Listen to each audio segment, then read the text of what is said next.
Halo, ketemu lagi nih di pembahasan mendalam kita.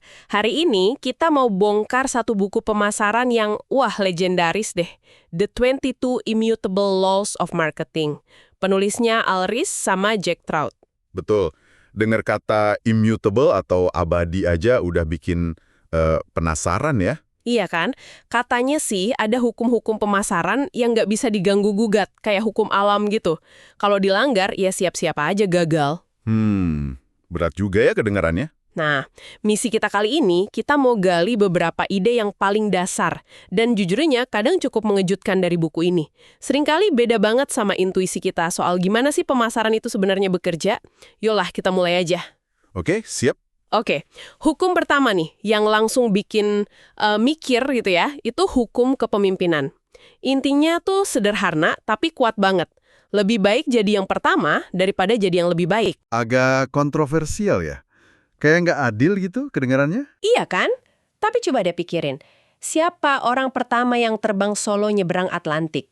Pasti pada ingat, Charles Lindbergh. Iya, terkenal itu. Nah, orang keduanya, ada yang tahu? Namanya Burt Hinkler. Katanya sih, dia pilot yang mungkin lebih jago. Tapi ya gitu, siapa yang ingat coba? Bener juga sih. Ini nunjukin betapa kuatnya efek pertama itu ya, buat nancep di kepala orang. Banget. Jadi kayak udah dapet tempat duluan di benak konsumen. Dan ini nyambungnya erat banget sama dua hukum lain yang penting juga. Hukum pikiran sama hukum persepsi. Jadi Ries dan Trout ini bilang, pemasaran itu intinya bukan perang produk loh. Oh ya? Terus perang apa dong? Perang persepsi. Di mana? Ya, di dalam kepala konsumen itu sendiri. Nah, kalau udah jadi yang pertama, seringkali otomatis dianggapnya lebih bagus gitu. Walaupun mungkin produknya ya biasa aja. Wah, jadi ini bukan sekedar soal bikin iklan bagus ya? Bukan cuma itu. Ini lebih ke cara kerja otak kita. Kayak ada biasnya gitu loh. Sekali persepsi kebentuk, wah itu susah banget diubah. Kita malah cenderung nyai pembenaran buat persepsi itu. Oh gitu ya. Pantesan kayak kasus Honda itu kan, di Jepang image-nya motor banget. Pas mau jualan mobil di sana susah payah gitu ya. Beda sama di Amerika. Nah, persis. Di Amerika kan persepsinya beda dari awal. Atau ingat nggak sih perang cola dulu? Yang New Coke itu? Oh iya, yang katanya rasanya lebih enak pas blind test itu kan? Betul. Tapi nyatanya, kalah telak sama Coca-Cola klasik. Kenapa? Ya karena persepsi the real thing itu udah lengket banget di kepala orang. Susah digeser. Gila ya, persepsi itu sekuat itu. Oke, jadi poin pentingnya jadi yang pertama. Tapi kan nggak semua bisa jadi yang pertama ya, apalagi kalau masuk pasar yang udah rame. Gimana dong? Udah telat gitu. Nah ini dia gunanya hukum kategori. Kata buku ini, kalau nggak bisa jadi yang pertama di kategori yang udah ada, ya udah bikin kategori baru aja. Di kategori baru itu, kita bisa jadi yang pertama. Oh, jadi geser lapangan mainnya gitu ya? Bukan maksain di tempat yang sama? Tepat, kayak Amelia Earhart. Dia kan bukan pilot solo ketiga yang nyebrang Atlantik, tapi dia dikenal sebagai wanita pertama. Itu kategori baru kan? Ah, iya, bener juga. Atau contoh lain, Mickey Loeb.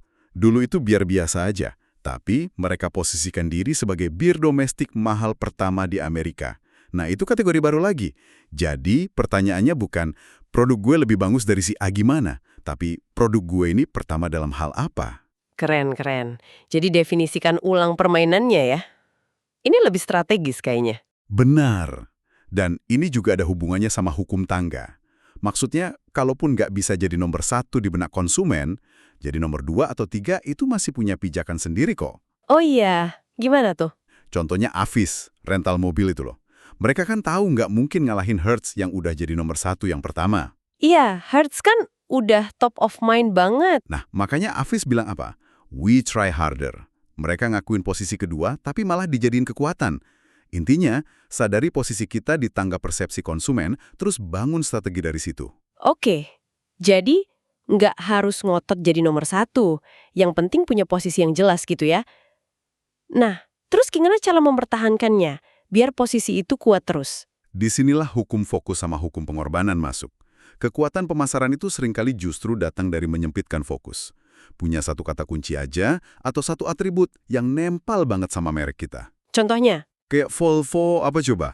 Keselamatan, kan? Atau FedEx, dulu banget terkenalnya apa? Semalam sampai. Nah, buat bisa fokus kayak gitu, pasti ada yang dikorbanin ya?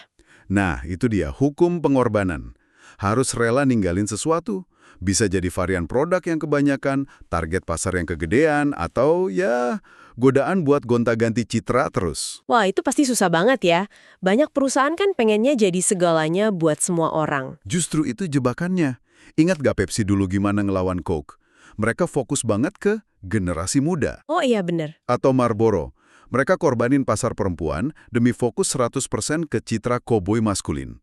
Pengorbanan itu perlu buat menajamkan pisau persepsi. Kalau mau jadi segalanya, malah nggak jadi apa-apa di kepala konsumen. Kadang kurang itu lebih. Make sense. Dan ini nyambung juga ke hukum dualitas. Dalam jangka panjang, pasar itu seringnya mengerucut jadi cuma pertarungan dua pemain utama. Coke lawan Pepsi, McDonald's lawan Burger King. Kalau nggak fokus dan berani berkorban, ya susah buat bertahan di pertarungan jangka panjang itu. Oke, jadi kalau dirangkum nih ya, intinya itu kuasai persepsi, bukan cuma produknya. Terus usahain jadi yang pertama, kalau nggak bisa ya bikin kategori baru, abis itu jaga posisi dengan fokus yang tajam banget, sampai rela ngorbanin yang lain. Karena ujung-ujungnya pasar cuma nyisain sedikit pemain besar ya. Tepat sekali. Ini benar-benar beda ya sama anggapan umum kalau marketing itu cuma soal produk paling bagus atau bakar duit iklan paling banyak. Banget. Buku ini kayak nantang asumsi itu. Produk terbaik nggak otomatis menang, duit banyak juga nggak jaminan. Yang penting itu strategi cerdas yang ngerti cara kerja pikiran orang sama dinamika pasar. Oke deh, jadi beberapa poin penting nih dari The 22 Immutable Laws of Marketing buat Anda bawa pulang. Jadi yang pertama, di pikiran orang. Kalau nggak bisa, bikin kategori baru. Ingat, ini perang persepsi, bukan produk.